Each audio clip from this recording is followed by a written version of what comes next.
Très succinctement, j'ai passé un CAP et un BEP, même un bac pro de menuiserie. Je suis rentré en tant que salarié dans différentes entreprises pendant environ une dizaine d'années. Et puis à l'âge de 30 ans, je me suis dit, ça y est, je me jette dans le grand bain. Et donc j'ai créé cette entreprise qui s'appelle Atelier Dio. Voilà. Aujourd'hui, nous sommes entre 4, 5, 6 salariés en fonction de la vie d'une entreprise. C'est comme ça aussi que ça fonctionne. Et voilà. Tout simplement en 2020, avec cette épidémie, ça nous a tous replongé un petit peu dans nos réflexions et même si celle-là elle était déjà ancrée quelque part, on n'avait jamais pris le temps de se dire il faut absolument qu'on développe l'économie locale, l'économie de proximité. Parce qu'aujourd'hui, en 2022, on le voit bien et on est en pleine crise énergétique en ce moment, ça devient complètement un non-sens de faire travailler des ateliers à 200-300 km de Paris alors qu'on a tout ce qu'il faut et les collectivités sont demandeuses. Alors nous, ce qu'on veut simplement, c'est mettre en avant qu'il y a des ateliers. Effectivement, le coût du foncier fait que forcément, il y en a de moins en moins. On voit bien Paris intramuros, ça devient compliqué d'avoir des ateliers. Petite couronne, c'est également le cas. Il y a de moins en moins d'ateliers d'activité, je parle. Et grande couronne, c'est exactement la même chose. Donc les gens qui ont la chance, comme nous, de pouvoir travailler dans des ateliers, dans des centres-villes comme ça nous paraît important de les mettre en avant.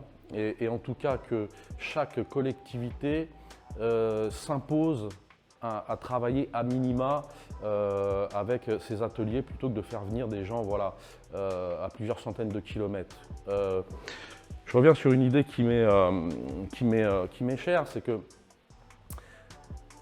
le prix aujourd'hui, c'est ce qui est déterminant dans toutes les offres.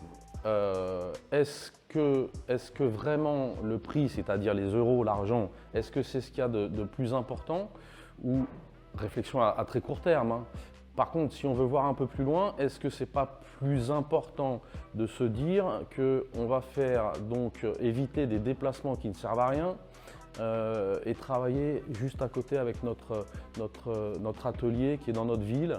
Les gens qui travaillent dans cet atelier donc, vont éviter de faire des kilomètres pour rien, vont éviter de s'user dans temps de transport qui servent à rien non plus. Et vont tout simplement aller manger au restaurant d'à côté. Je veux dire, ça par contre, ça c'est un réel impact et ça c'est important et c'est ce qu'on veut défendre aujourd'hui.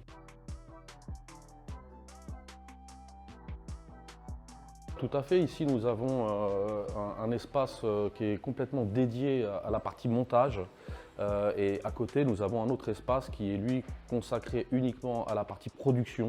Nous avons également une cabine à vernis et où nous faisons nos lacs, nos vernis, tout ça. Voilà. Et nous fabriquons tout sur place. Nous ne prenons pas de marché qui nous imposerait à sous-traiter des produits. Voilà. Nous fabriquons tout sur place et nous restons donc avec une clientèle uniquement de professionnels, essentiellement nos confrères menuisiers.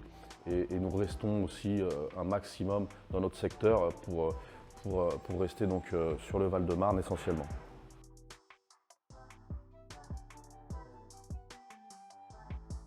Alors c'est simple, ici dès le début de l'activité, j'ai fait attention à ce que les salariés qui travaillent avec moi ne soient pas de l'autre côté de Paris. C'est simple, mais c'est une question de bon sens. Donc ici, même si nous ne sommes pas nombreux, on vient à vélo, à pied. J'ai un collègue qui vient en voiture, mais qui est vraiment pas très loin. Et voilà, ça c'est la priorité déjà pour moi, que les gens passent pas des temps encore une fois de plus qui soient complètement délirants dans les transports. Voilà, on est tous très près et ça c'est la première notion qui est importante.